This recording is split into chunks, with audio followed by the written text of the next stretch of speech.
Capítulo 1. El despertar del sol en el asfalto. El sol de la mañana en Naucalpan de Juárez no pedía permiso para entrar.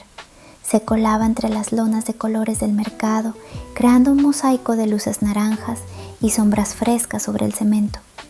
Apenas eran las 7 de la mañana, pero el mercado ya era un monstruo vivo que respiraba al ritmo de los gritos de «Pásala, marchante» y el rítmico «tac, tac, tac» de los cuchillos picando cebolla. En el local Taco Sol, el vapor de la olla de los guisos envolvía a Rosaura. Sus manos, expertas y rápidas, armaban tacos mientras su pierna derecha, esa que nunca terminó de sanar, descansaba con el peso ligeramente inclinado. Ella era una institución en el mercado. Todos conocían su sazón, pero pocos recordaban el origen de su cojera.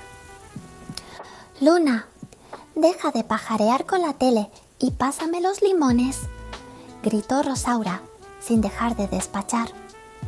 Luna, de apenas 5 años, bajó la mirada de la televisión vieja de caja que descansaba sobre el refrigerador rojo de Coca-Cola.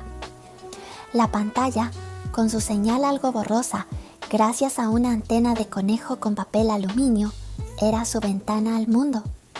En ella, las Uma Musume japonesas como Tokai Teiyo o Mejiro McQueen volaban sobre pistas de césped perfecto.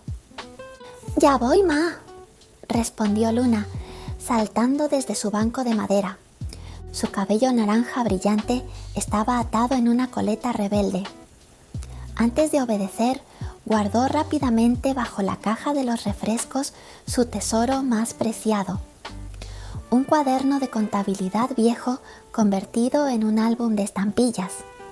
Eran recortes de revistas y fotos impresas de sus ídolos, pegadas con cuidado y anotadas con los nombres de las carreras G1 que soñaba conocer. Luna no caminaba como los demás niños. Se movía por el local con una rapidez contenida, una marcha veloz que esquivaba bancos y clientes con precisión milimétrica, pero sin despegar nunca los pies del suelo. Sabía que correr estaba prohibido. Rosaura la observaba de reojo con el corazón apretado.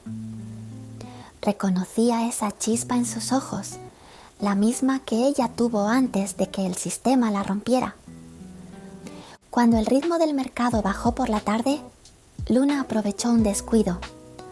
Salió del local a paso rápido, cruzando el pasillo de las flores hasta llegar al límite del asfalto, donde el mercado terminaba y empezaba el baldío.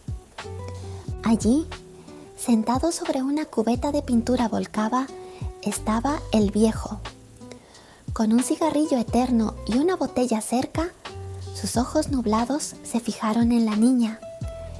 Él había sido el entrenador de Rosaura hace años, el hombre que la llevó a la gloria y luego al desastre. Ahora no era más que una sombra que habitaba entre los escombros. «¿Otra vez aquí, mocosa?», gruñó el hombre con voz de lija. «Deberías estar vendiendo tacos. Correr solo sirve para fracturarse el alma». Luna no se asustó.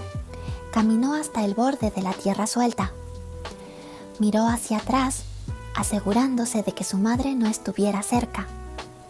En su mente, los baches y la basura desaparecieron, convirtiéndose en la recta final de una pista internacional. «Solo una vez», susurró para sí misma. Luna se inclinó.